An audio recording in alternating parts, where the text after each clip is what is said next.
Kreatif inovatif.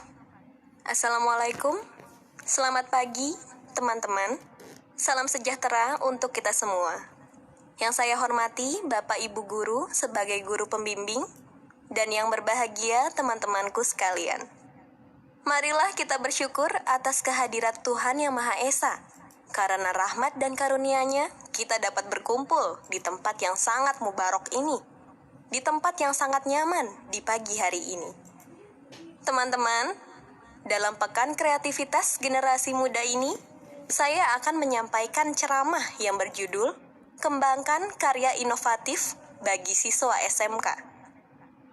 SMK sebagai sekolah kejuruan, sekolah menengah yang dinanti-nantikan bangsa Indonesia yang tangguh, yang bisa mumpuni di dunia kerja, baik bekerja sebagai tenaga kerja sendiri maupun sebagai tenaga kerja yang profesional. Untuk itu, apabila kita ingin mengembangkan diri, marilah kita pupuk karya generasi muda dengan pengembangan karya kreatif dan inovatif. Bagaimana langkah-langkah kita mengembangkan kreatif dan inovatif? Setidaknya, ada 2 hal yang harus diperhatikan. Misalnya, karya itu berbentuk karya inovatif yang akan kita kembangkan, yang akan menjadi sumber. Mula-mula, kita melihat karya inovatif orang lain. Kemudian kita amati karya itu. Setelah kita amati, kita pahami bagaimana cara membuatnya, bagaimana prosedurnya, atau bagaimana keunikannya, atau hal-hal menarik apa yang bisa kita kembangkan. Tentunya, kita kaitkan dengan pekerjaan kita nantinya. Atau setidaknya, kita masih SMK, dihubungkan dengan jurusannya. Nah, setelah itu, kita buat model. Apa itu model? Model itu adalah hasil melihat karya inovatif bentuk. Sebuah konsep dasar yang akan kita kembangkan menjadi karya baru. Nah, yang kelima, kita kembangkan karya model itu menjadi karya inovatif yang lain. Tentunya dengan inovatif kita.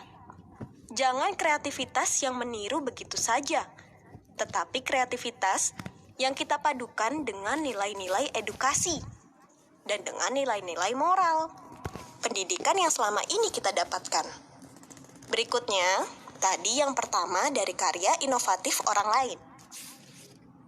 Yang kedua, membuat karya inovatif yang terilhami dari bacaan, dari membaca buku. Maka, ada beberapa langkah yang perlu kita lakukan. Pertama, kita baca buku itu. Buku yang dibaca tentunya buku yang berisi karya inovatif yang memotivasi pada kita. Setelah kita baca, langkah yang kedua kita pahami. Kita pahami isinya, kita pahami alurnya, kita pahami cara membuatnya, kita pahami apa yang ada di balik itu. Setelah itu, kita ungkapkan dalam bentuk konsep. Misalnya, kita berpikir ini ada kendaraan menggunakan bahan bakar minyak. Bisa tidak ini menggunakan bahan bakar air? Bisa tidak menggunakan bahan bakar angin?